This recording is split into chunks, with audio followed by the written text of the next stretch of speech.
Welcome to the conclusion of the Gospel of Mark. Whether you are Christian or not, the Gospels are certainly a fascinating story of a man who truly changed the world. So much of what we think and the way we view life, our concepts of right and wrong, fair and unfair, of human rights, and other points that lie below our perceptions of the world, came from the teachings of Jesus and his early followers, as well as from the Jewish culture that they were born and lived in. If you know anybody who would enjoy stories that is not already subscribed to this channel, please let them know about the channel. We have more stories coming, so stay with our channel. And if you haven't subscribed yet, please do. If you have opinions or requests, please leave them in the comments section below. And for now, join us with the conclusion of the Gospel of Mark.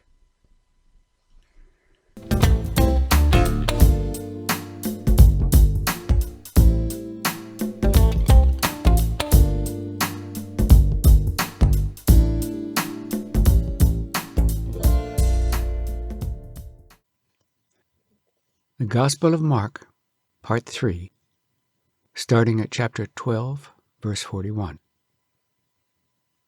Jesus sat down opposite the treasury and saw how the multitude cast money into the treasury.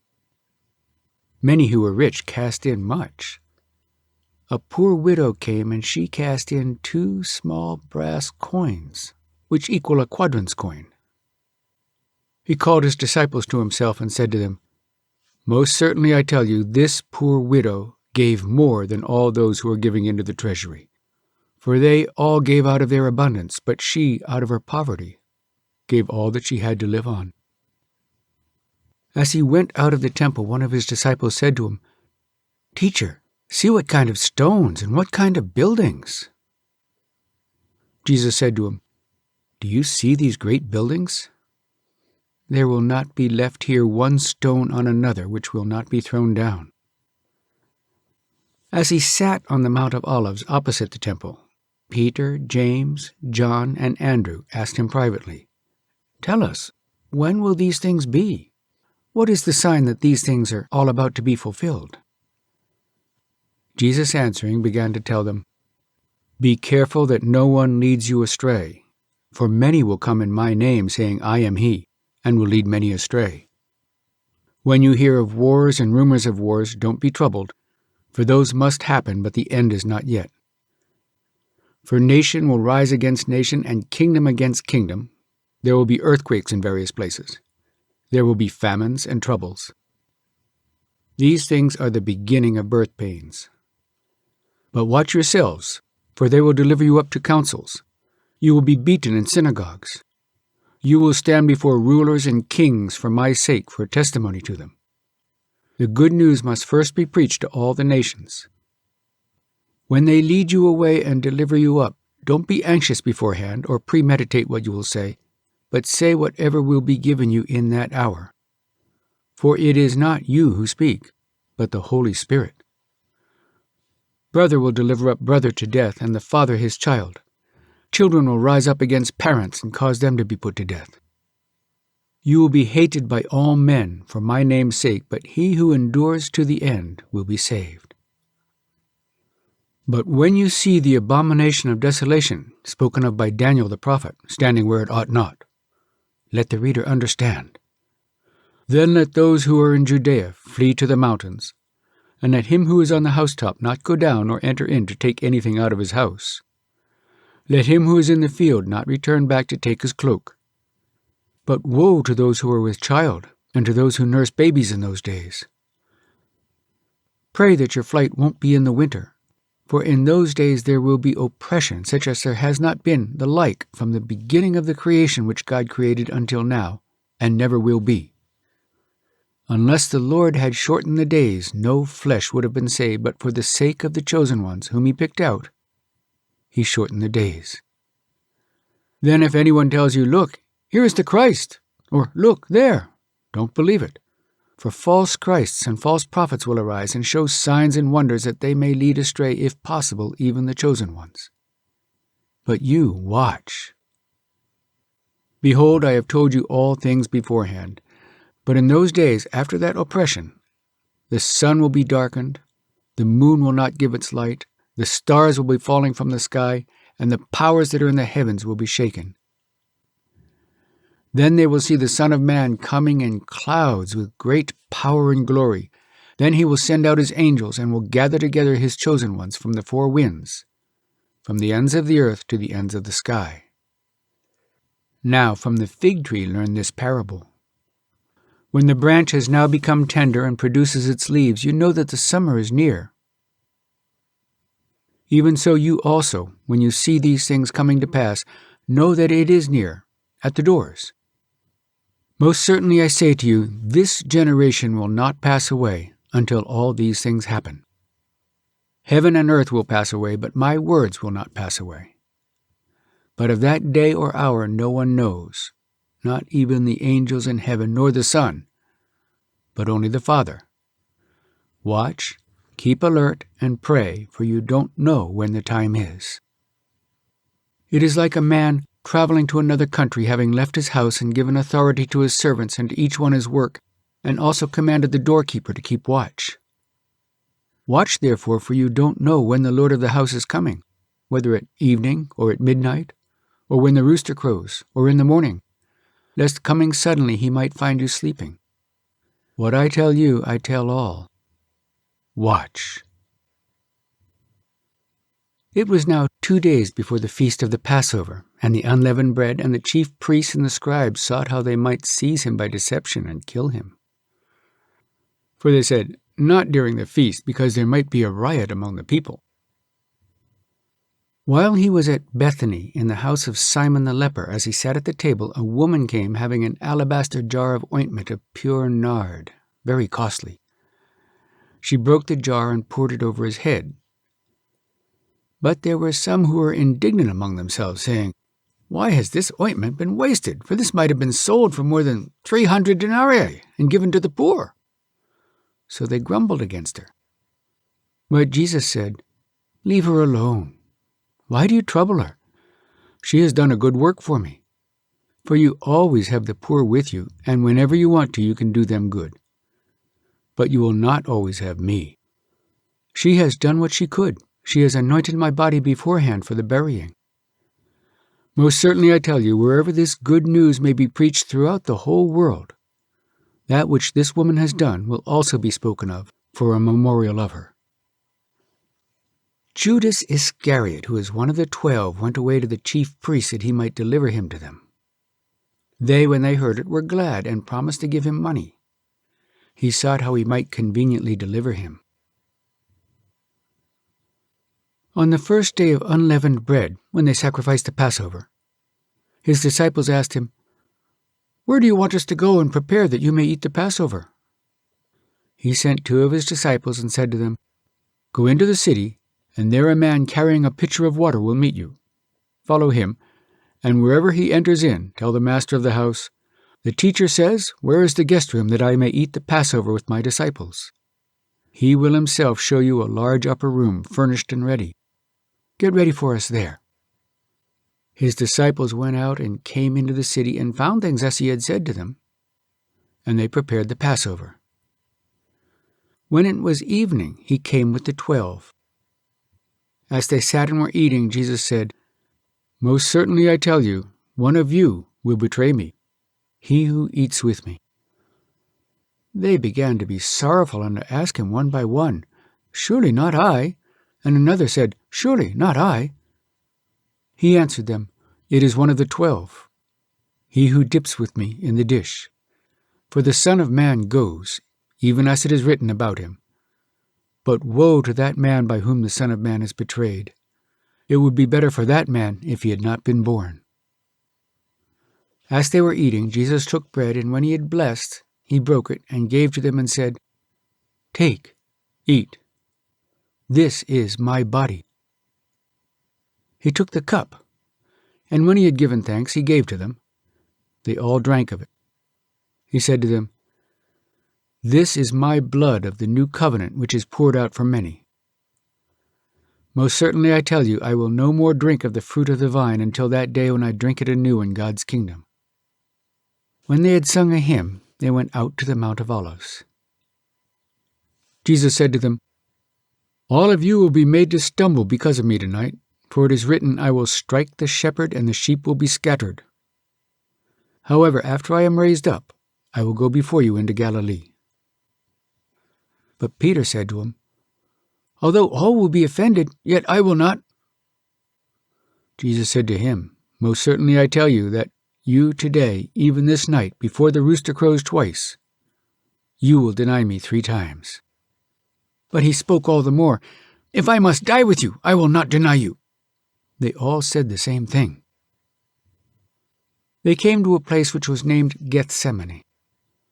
He said to his disciples, "Sit here while I pray." He took with him Peter, James, and John and began to be greatly troubled and distressed. He said to them, "My soul is exceedingly sorrowful, even to death. Stay here and watch." He went forward a little and fell on the ground and prayed that if it were possible the hour might pass away from him. He said, "Abba, Father, all things are possible to you. Please remove this cup from me. However, not what I desire, but what you desire."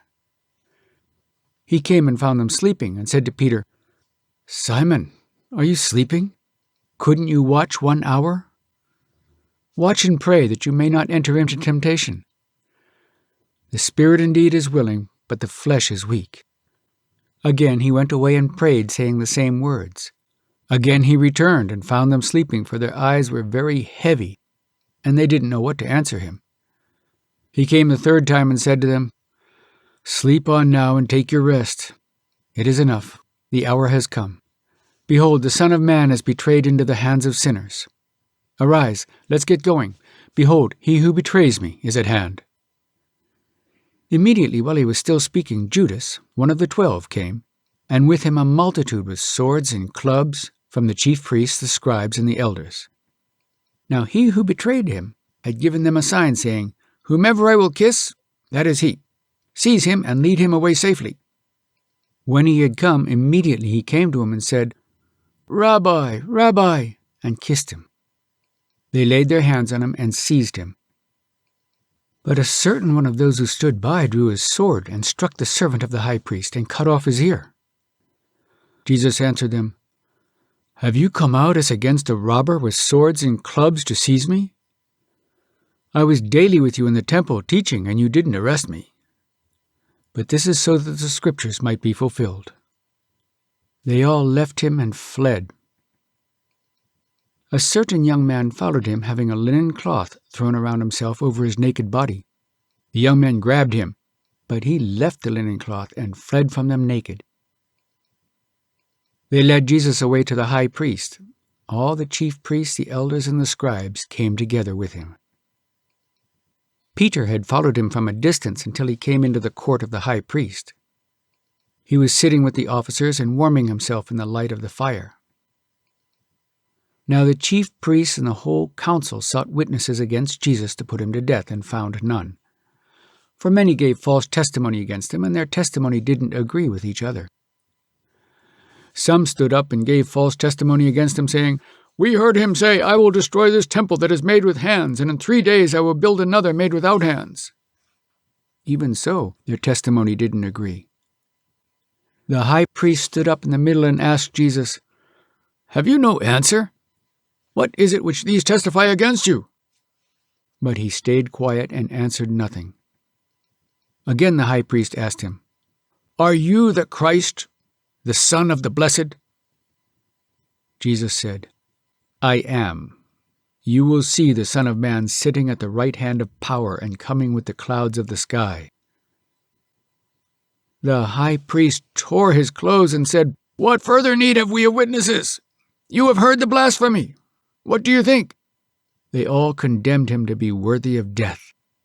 Some began to spit on him, and to cover his face, and to beat him with fists, and to tell him, 'Prophesy!' The officers struck him with the palms of their hands. As Peter was in the courtyard below, one of the maids of the high priest came, and seeing Peter warming himself, she looked at him and said, 'You are also with the Nazarene Jesus.' But he denied it, saying, 'I neither know nor understand what you are saying.' he went out on the porch and the rooster crowed. The maid saw him and began again to tell those who stood by, "This is one of them." But he again denied it. After a little while again, those who stood by said to Peter, "You truly are one of them, for you are a Galilean, and your speech shows it." But he began to curse and to swear, "I don't know this man of whom you speak." The rooster crowed the second time.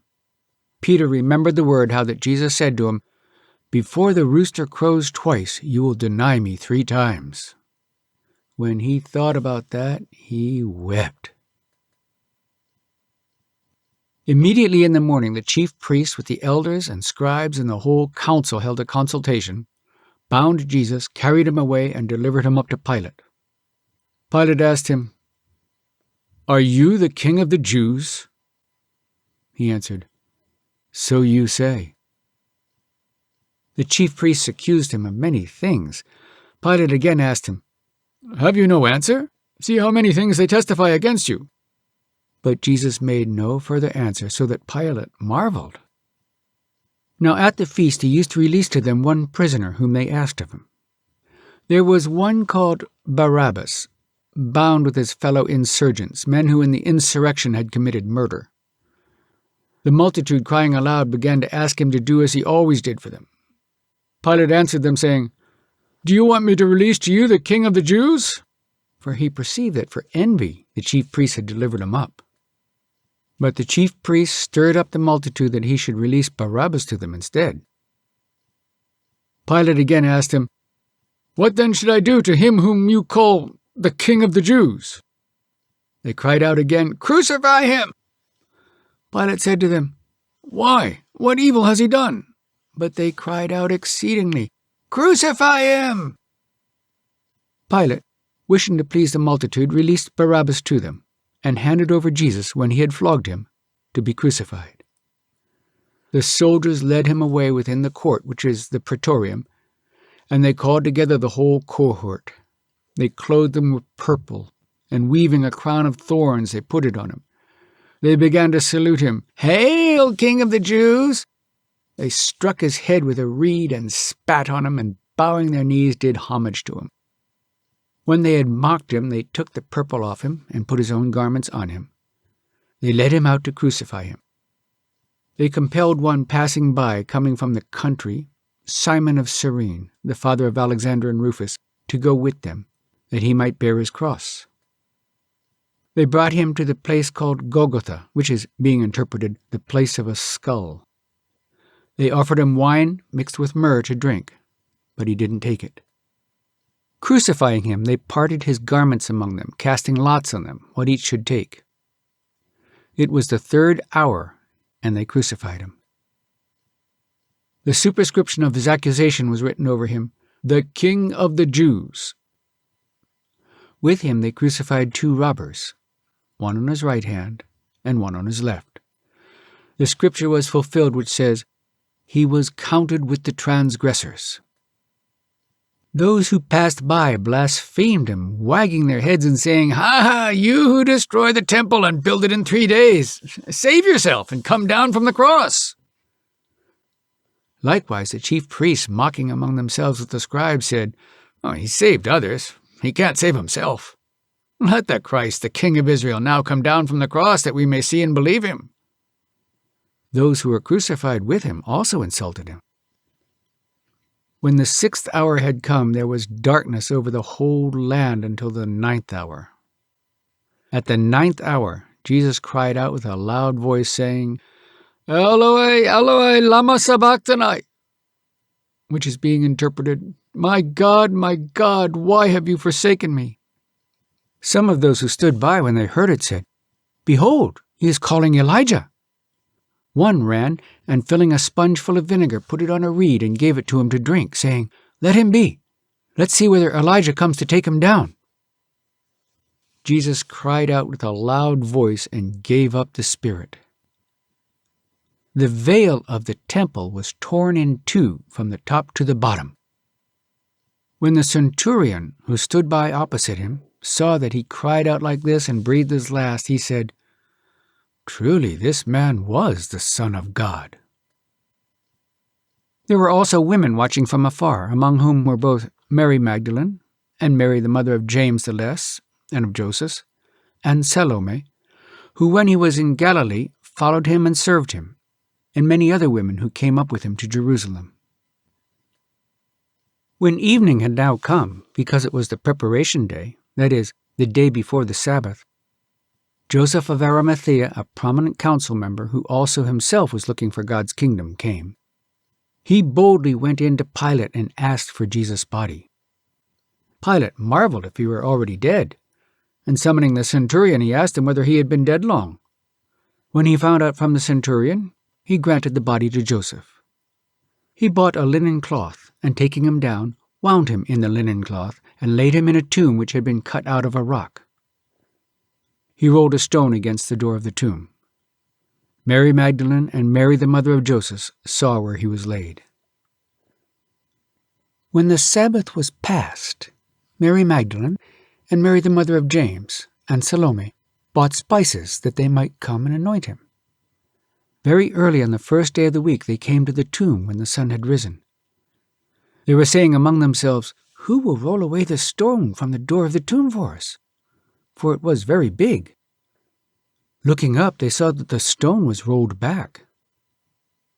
Entering into the tomb, they saw a young man sitting on the right side, dressed in a white robe, and they were amazed.